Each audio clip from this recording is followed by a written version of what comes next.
My name is Olu Oguibe. I'm an artist based in Connecticut in the United States. And we're sitting near the Obelisk at the Königsplatz in Kassel. This is my work for Documenta 14.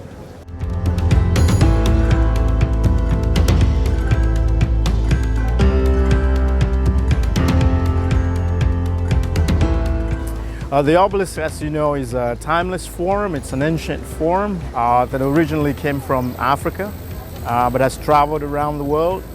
And we're using it in this context to project a universal, timeless principle, idea, which is that of charity and hospitality towards strangers, but also one of gratitude towards hosts. Because I believe that gratitude, that charity and hospitality, in effect, deserve reciprocity. Those who are kind and generous enough to let others into their home deserve gratitude.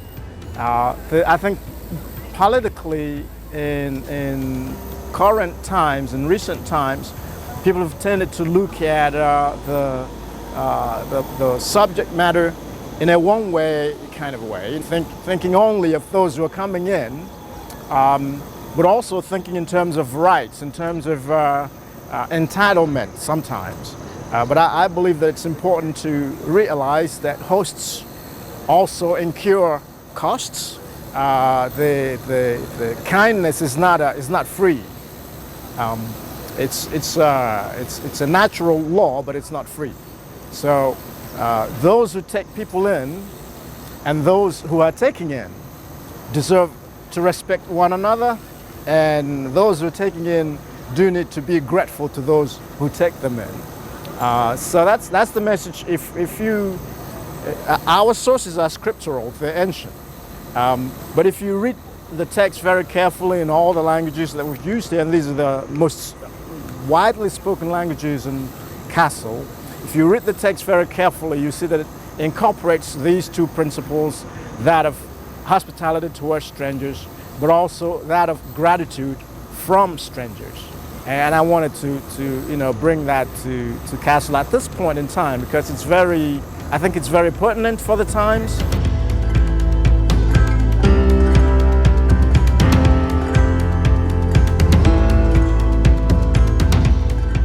The work is made for Kassel. It's not made for Documenta. It's part of Documenta, but it's not directed at Documenta or Documenta visitors. It's actually for the people of Kassel. And before I put the proposal forward, I did a lot of research about the history of Kassel itself. And this is a town with a very complex history.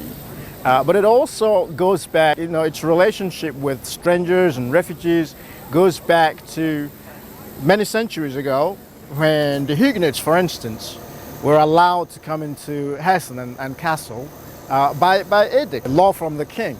So it has a long history of being home to strangers.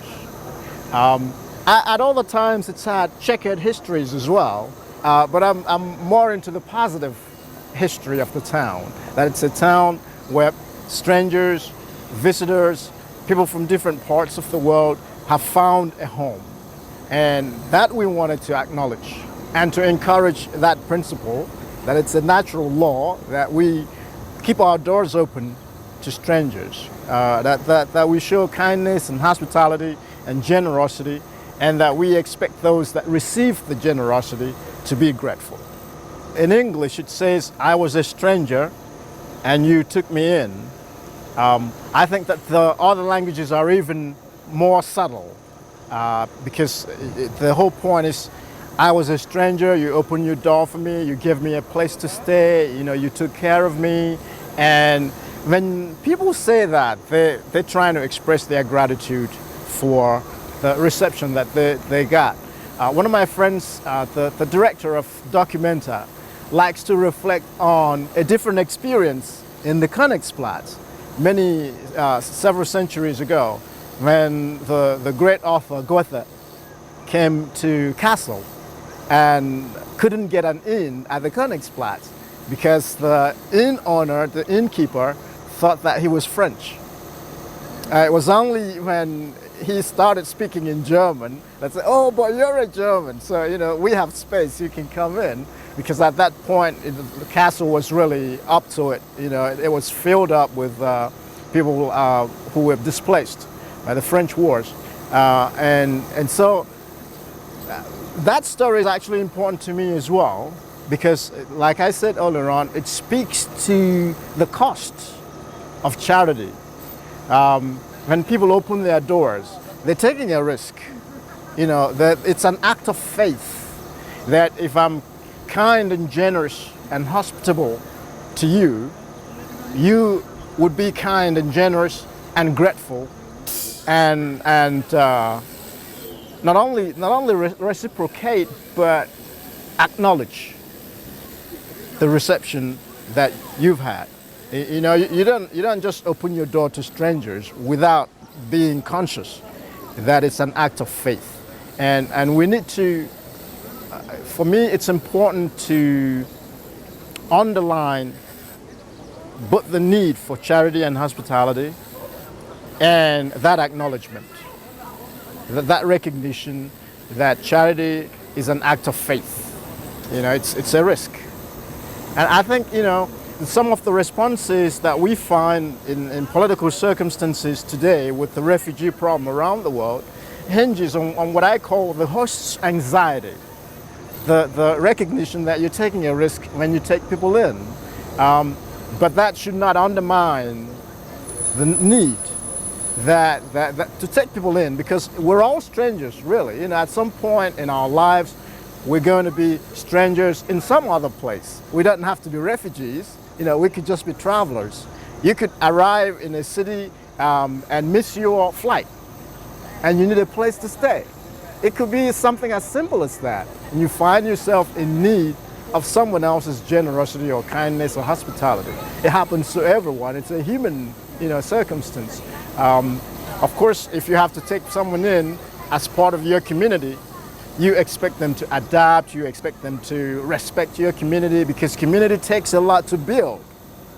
So there are all those complexities, if you like, all those sophisticated, complicated political circumstances, and all that is, I think all that is woven into the text that we've chosen for this project, which is that it affirms the need for hospitality, and I think it affirms the need for reciprocity and for acknowledgement, for gratitude, for recognition that charity is an act of faith.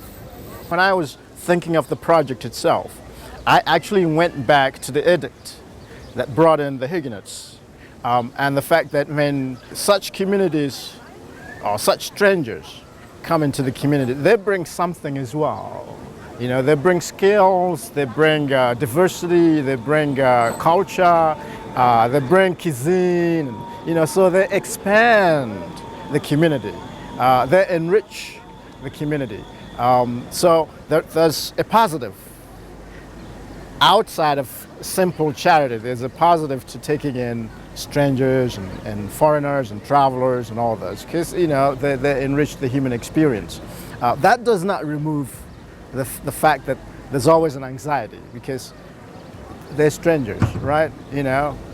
If I'm a stranger elsewhere, people are going to be anxious as to, we don't know this person, we don't know these people, although they're bringing cultural wealth, they're bringing personal and individual skills, they could also bring other things, who knows, The Europeans were strangers in the Americas, but they did not bring peace, they did not bring just diversity, they also brought a lot of pain, right? So every community that has to take in strangers is anxious, and that anxiety should not be dismissed. I don't think anyone should make I don't think anyone should be dismissive of the basis for host anxiety. It's logical, it's logical.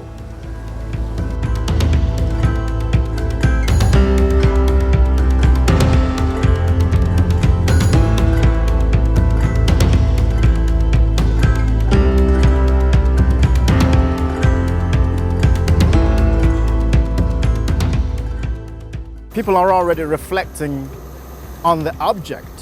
They haven't started reflecting on the message yet because not lots of people are aware of the message yet. But the object itself is already attracting attention. And that's what I do in my work, is that I like to use vehicles that are impactful, that are powerful, strong, that draw attention, and then I can use that as a platform to put across a message. So people will be drawn to the obelisk, and then they'll read the message, and then they'll reflect on it. And the different communities in Kassel, I think, will respond to the message because basically I want to communicate with them, not necessarily with the documenta art visitors. It doesn't matter how the art visitors react or respond. That's not important. That's not what we had in mind in proposing the project or the object. What matters to me as an artist, and I think what matters to documenta, is how the people of Kassel respond to the work. And we're hopeful that the response will be positive. It's really, for me, the point is to leave a space for reflection, for contemplation, perhaps even for debate around the questions of hospitality and gratitude.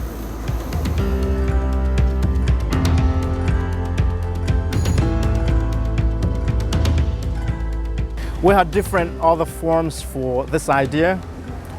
It wasn't always the obelisk. And we tried those other ideas in different spots at the train station and other areas. When I first visited Kassel, I had a meeting with the former mayor, and he made it clear that the city is there for documenta and that we should explore all possibilities, and we did. But then logistics came in the way because some particular projects cannot be executed in certain places for safety reasons, for costs, and so on and so forth. But once we thought of the obelisk, we knew the Königsplatz is the right place for an obelisk. And when we took that idea to the city, they were very receptive to it. The documenta was very helpful, and I've had only positive experience with this particular project, so I'm very grateful for the opportunity, even if it's just for the period of documenta. I'm very grateful to have had the opportunity to do something right here at the heart of the city. I mentioned that story about Goethe visiting Kassel. He was dazzled even several hundred years ago. He was blown away by this particular part of the city, this particular spot in the city. So it's been in literature, it's been in public consciousness, even if people in Kassel don't know it, but it's been in public consciousness for a long time. It's a very special spot, and it's a great privilege to be allowed to do something on this spot. Now, in building the obelisk, we've had a lot of help, technical help from the town, from the city, from documenta, from everywhere. From sponsors. The obelisk is actually movable. It can be removed easily. That's how we designed it. And it was built in sections around about here, and then put one on top of the other. And it's we've had several crews come in and do their part and leave. And now we're in the last stage with the engravers, the stonemasons. They're going to gild the letters. They'll be applying gold leaf on the letters just to make them more legible from a distance. What I know is that all the crews, all the technical people that have worked on the project have been devoted, dedicated, very excited about it, to be part of it. And again, I'm grateful for their contributions. That's the nature of conceptual art. I have the idea. I generate the drawings and so on, technical details, and then others come in to help to execute that. Our experience has been whenever there's an obstacle, not necessarily an obstacle, but a technical challenge, something we did not anticipate, we sort of put our heads together, documenta, the technicians, myself, and we do consultations, and we find solutions. For instance, there are 4 languages on the obelisk. I speak only one of them. I speak only English, you know. So I've had to work with several different people. Some of them are documenta staff, some of them are staff at the university, some of them are from different cities altogether, religious scholars and so on and so forth that we've consulted just to make sure that we get it right. And so that's been the experience. Whenever there's a challenge, we find a solution for it.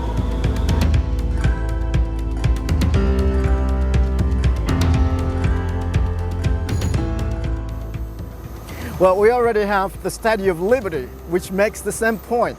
The question is, are people listening to the message? You know, it doesn't matter how much message you put across unless people are listening to it.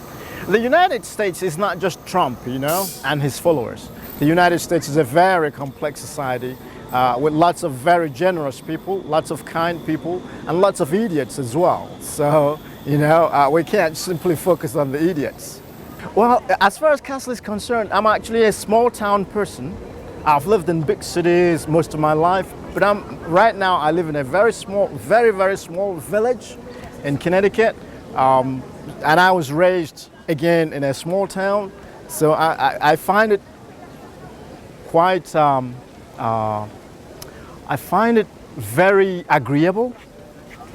Probably not the winter, but you know, but as a town, it's my kind of town. You know, a town that you can put your hands around. You know, not like a huge city.